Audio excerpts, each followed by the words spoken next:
Labą diena, jūs sveikina Kastytis Laurinaitis ir Šaltinio 13 projektas. Šiame video pabandysiu papasakoti apie dirbtuvių karkaso montavimo darbų eigą. Visi darbai susiję su karkasu standartiškai prasideda nuo medienos impregnavimo, neišimtis ir mano atveju. Ant polinių pamatų buvo padaryta improvizuota aikštelė, ant kurios ir dirbau. Mirkyti medieną neturėjau kur. Tad iš pradžių viską tepiau teptuku, bet greitai toks neefektyvus darbas atsibodo ir atsirado modernizuotas teptukas. Buvo sunaudotas nemenkas kiekis nepigaus medienos impregnanto, tepta 3 kartus. Sueikvota daug laiko ir pinigų, o rezultatas lygiai toks pat, kokį buvo galima pasiekti žymiai pigiau. Visą medieną puikiai galima impregnuoti gesintomis kalkėmis su druska, bent jau taip darydavo senoliai. Numanau komentarus, tai juk jį nusiplauna ir taip toliau, galiu atsikirsti. Šis pirktinis cheminis brudas lygiai taip pat nusiplauna, o kainuoja keliasdešimt kartų brangiau. Trumpai jau pasakojau apie apatinį aprišimą, bet labai trumpai pasikartosiu. Jis buvo daromas iš 150 ant 50 lentų. Buvo montuojamos 2 eilės, jas labai gerai perkalant vinimis ir dar papildomai priveržiant medvaržčiais. Galutinėme rezultate gavosi 150 ant 100 storio apatinis aprišimas. Montuojant buvo naudojami perdengimai, taip sustiprinama konstrukcija. Šioje nuotraukoje matosi galutinis apatinio aprišimo vaizdas. Lieka tik gerai pritvirtinti. Iš apačios viskas buvo tvirtinama M8 100 mm ilgio medvaržčiais, kiekviename kampe prisukant po 3 tokius varžtus. Viso šių medvaržčių susukta apie 150 vienetų. Tiek manyčiau pilnai užtenka, o gal ir persistengta. Sekantis etapas – nulinio ciklo montavimas. Jis taip pat buvo daromas iš 150 ant 50 storio lentų, tik jos montuojamos ant briaunos. Tvirtinimas 90 ir 120 mm ilgio vinimis. Žingsnis buvo naudojamas nestandartinis 40 cm. Tai buvo padaryta specialiai, kaip ne kaip, tai dirbtuvės, o jose su laiku atsiras staklės, kurios, kaip žinoma, sveria nemenkai. Nepamiršau sumontuoti ir papildomų konstrukcijos sutvirtinimo elementų. Visą sekančią medinę konstrukciją nutariau kol kas neapdirbti su medienos impregnantu, tai bus galima padaryti ir vėliau. Nulinio ciklo kampuose buvo paliktos vietos atraminiai konstrukcijai, bei pradėtos montuoti pirmos sienos, kurias vėliau reikės tik pakelti. Kampuose buvo sumontuoti 150 ant 150 mediniai balkiai, kurie buvo išlyginti bei pritvirtinti laikinais skersiniais. Su kaimynų pagalba sumontuotos sienos labai greitai pastatomos į vietą ir volia, kaip staigiai pasikeičia vaizdas. Iš karto matosi atliktas darbas. Karkasas montuojamas iš 100 ant 50 storio lentų, žingsnis 50 cm. Kodėl nenaudojau storesnių lentų? Elementaru, tai tik išorinis karkasas. Vėliau bus dar vienas vidinis karkasas. Pagal lygiai tokią pat technologiją buvo pradėta montuoti ir pietinę dirbtuvių sieną. Šiaurinėje dirbtuvių pusėje bus durys bei langas. Sienos sumontuotos, tad laikas eiti prašyti pagalbos, jas pakelti. Keletas papildomų rankų ir pirmo aukšto sienos jau stovi. Greitai keičiasi vaizdelis. Dirbtuvių viduryje sumontuotos papildomos 150 ant 150 storio atraminės kolonos.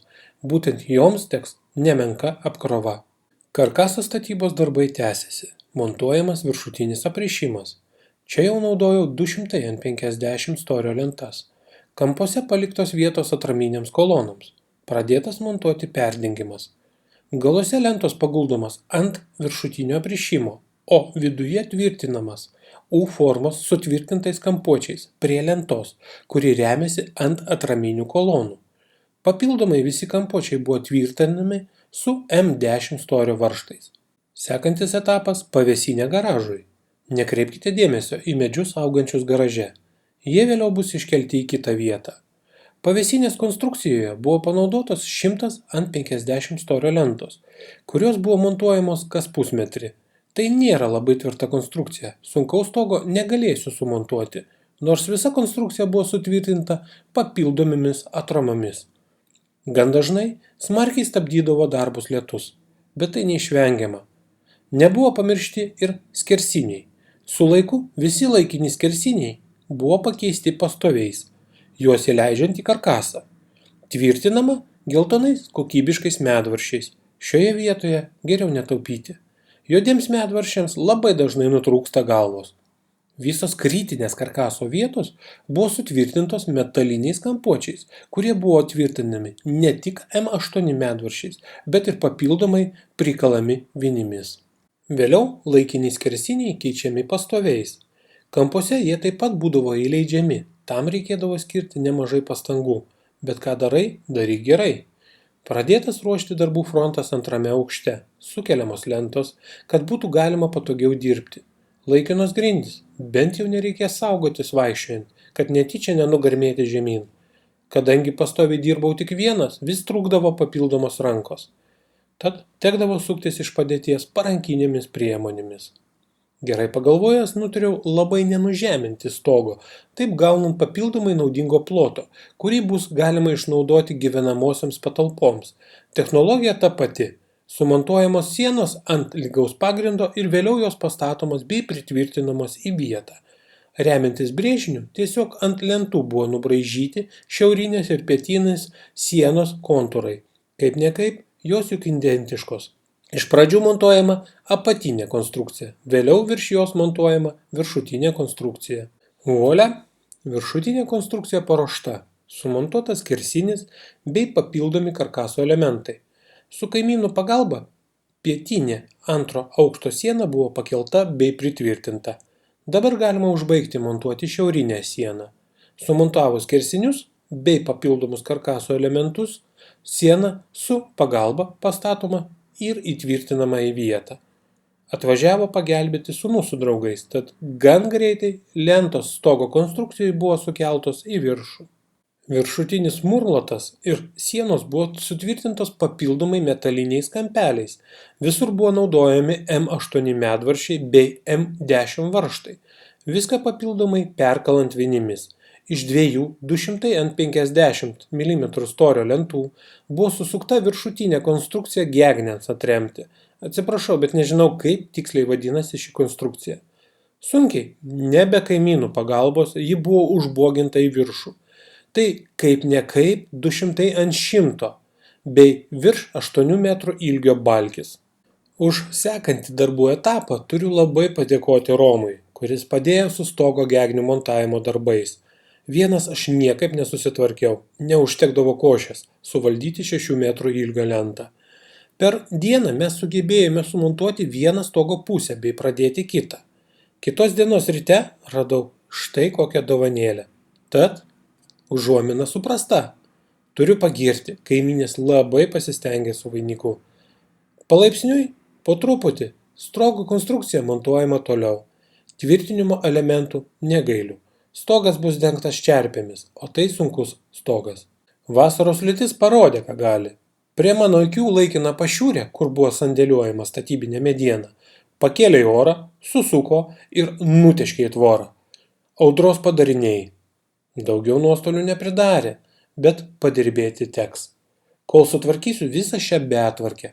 Šalia namo sumontavau kitą laikiną pašiūrę, statybiniai medienai sandėliuoti, bei palaipsniui sutvarkiau betvarkę. Toliau tęsiami stogo konstrukcijos tvirtinimo darbai. Kiekviena gegnė montavimo metu buvo paguldyta ant viršutinio murloto išpjauta dalimi, bei tarpusavyje susukta metalinės plokštelės pagalba bei perkalta vidimis. Bei iš kiekvienos pusės pritvirtinta metaliniais kampuočiais su M10 varžtais bei medvaržčiais. Lyrinis nukrypimas. Vaizdelis nuo stogo į apylinkes. Ekologiška statyba patinka visiems. Štai koks kregždučių poligonas ant stogo konstrukcijos. Aš puikiai žinojau, kad taip gali atsitikti, bet vis atidėliojau darbus.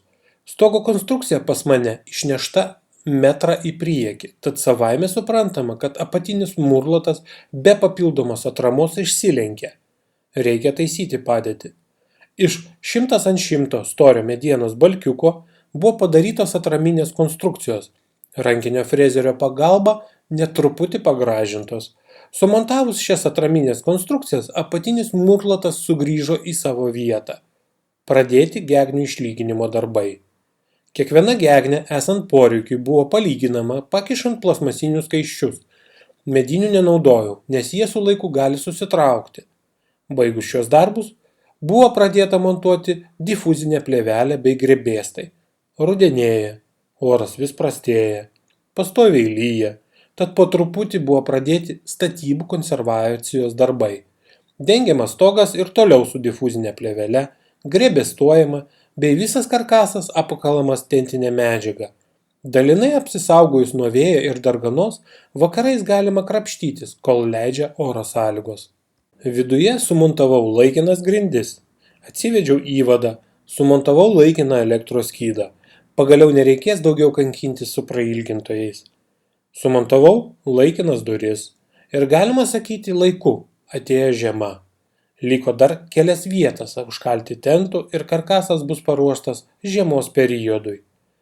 Didelis dėkui Romui, kuris atidavė šiaudinės kitkas, kurios liko nuo jo šiaudinio namo statybos. 2 reisai ir viskas atvežta. Transporto paslaugos kainavo nemenkai, bet nieko nepadarysi. Tenka susitaikyti. Dirbtuvių vidus buvo papildomai apkaltas iš vidaus tentų ir palaipsniui visi šiaudai buvo sunešti į vidų.